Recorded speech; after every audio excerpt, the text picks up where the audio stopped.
Magandang hapon mula sa DOST Pag-asa. Ito po ang ating weather update patungkol sa minomonitor natin na Tropical Depression Opong, at bibigyan pa rin po natin ng pansin yung nakalabas na ng Philippine Area of Responsibility na si Super Typhoon Nando. Dito po sa ating satellite image, huli nating namataan itong si Bagyong Nando sa 520 kilometers west ng Basco, Batanes. Kahit na may kalayuan na po ito at patuloy pang lumalayo, ay nananatiling meron itong epekto in terms of winds at ganun din na mga pag-ulan, dahil na papalakas nito yung hanging habagat o yung habagat po ay natural na nangyayari sa atin during southwest monsoon season na associated sa rainy season. Ito po yung hangin na galing sa timog kanluran ng ating bansa, at dahil dito po sa ibaba ng Pilipinas, nandun yung equatorial region, mataas po yung moisture content doon dahil mas naaarawan po yung malapit sa equatorial region. Kaya naman kapag nagkakaroon ng enhancement katulad nitong si Nando, ay nagdadala ito ng mga kaulapan na nagdudulot ng mga pag-ulan.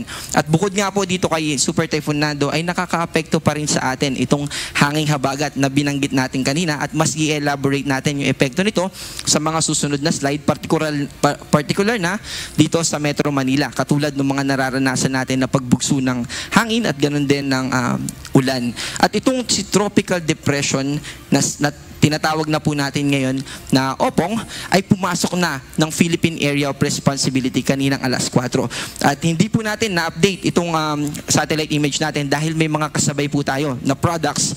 Pero ang mahalaga po dito na gusto natin ibigay na mensahe ay maipakita kung ano yung mga lugar na maaapektuhan nitong si Bagyong Opong sa mga susunod na araw, at kung ano yung intensity, ano yung maaaring maging epekto nito sa ating mga kababayan na ipapakita natin at mas i-elaborate sa mga susunod na slide. Sa huling location natin kaninang hapon ay ito ay nasa 1,065 kilometers northeast Mindanao. Ito ay may lakas ng hangin na 55 kilometers per hour malapit sa mata ng bagyo at 70 kilometers per hour na gustiness. Relatively, mas mahina po ito kaysa sa Super Typhoon na si Nando na umaabot ng 200 plus kilometers per hour. Pero may potential po ito na mas lumakas pa dahil habang binabaybay niya itong karagatan dito sa Philippine Sea, sa eastern coast or sa eastern part ng Philippine Area of Responsibility, ay mas lalakas pa ito.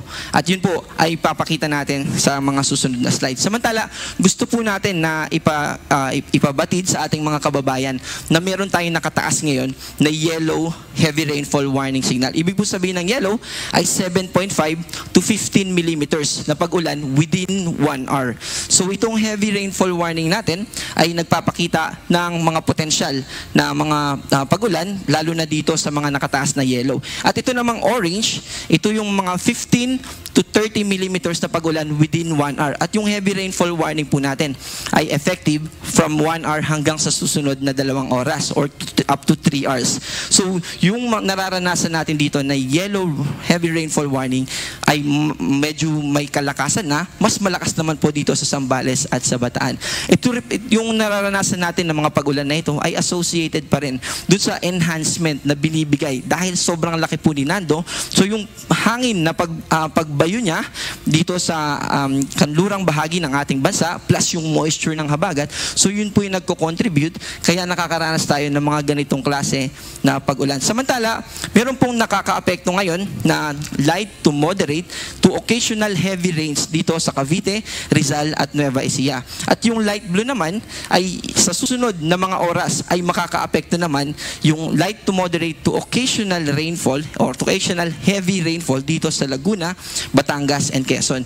Ibig sabihin, sa mga susunod na oras, sa kasalukuyan ay wala pa tayong nakikita mga pag-ulan, pero sa mga susunod na oras ay makakaranas din po ng mga pag-ulan yung kababayan natin dito sa Laguna, Quezon at Batangas.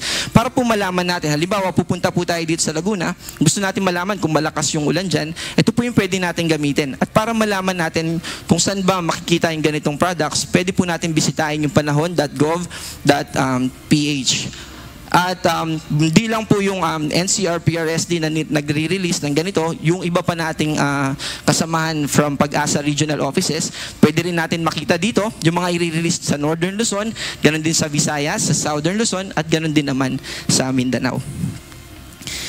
Kanina ibinanggit natin na meron pa ring epekto itong si Super Typhoon Nando, kaya naman meron pa ring nakataas tayo na signal number 1. Pero sa mga susunod natin na issuance ay mas mababawasan pa at unti-unti nang mawawala yung epekto nitong si Bagyong Nando sa ilan nating lugar, lalo na sa northwestern part ng Luzon. Samantala, yun po yung may kinalaman sa hangin when it comes to tropical Super Typhoon Nando.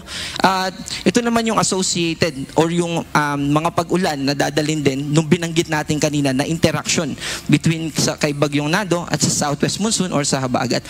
So, iba po ito dun sa heavy rainfall warning na pinakita natin previously na nakaka-apekto sa Metro Manila. Ito naman pong tinatawag natin na weather advisory or heavy rainfall outlook. Ito po yung for the next 24 hours. Yung kanina po ay for the next 1 to 3 hours. At ito naman po ay for the next 24 hours from 5 p.m. today at hanggang bukas ng 5 p.m. At makakaranas po ng 100 to 200 millimeters yung mga kababayan natin dito sa Zambales at sa Bataan. Ang ibig sabihin nito ay pulu-pulong mga or kalat-kalat na mga pagbaha yung posibleng maranasan ng mga kababayan natin dito sa Zambales at Bataan. 50 to 100 millimeters naman dito sa Ilocos Sur, La Union, Benguet, Pangasinan, Tarlac, Pampanga at Occidental Mindoro. Ibig sabihin ng 50 to 100 millimeters, posible yung mga localized floodings, lalo na yung mga nakatira sa low-lying areas at malapit sa mga bahay o malapit sa mga katubigan like mga ilog. Para naman bukas ng 5 p.m. hanggang sa isang araw ng 5 p.m. or Thursday ng 5 p.m. ay mababawasan pa dahil tuluyan na nalalayo itong si Bagyong Nando, ay yung Occidental Mindoro na lang yung makakaranas ng 50 to 100 millimeters. Pero yung binanggit natin kanina na si Bagyong Opong napapalapit na, Thursday po ito, posible na makaapekto lalo na dito sa Eastern Samar. Habang lumalapit po ito, ay yung trough, yung na tinatawag natin, trough of the tropical cyclone, ibig sabihin po ng trough ay yung extension ng kaulapan niya. At yung extension ng kaulapan na yun ay umaabot na sa Eastern Samar. Kaya posible na by Thursday afternoon na makaranas ng mga 50 to 100 millimeters yung mga kababayan natin dito sa Eastern Samar.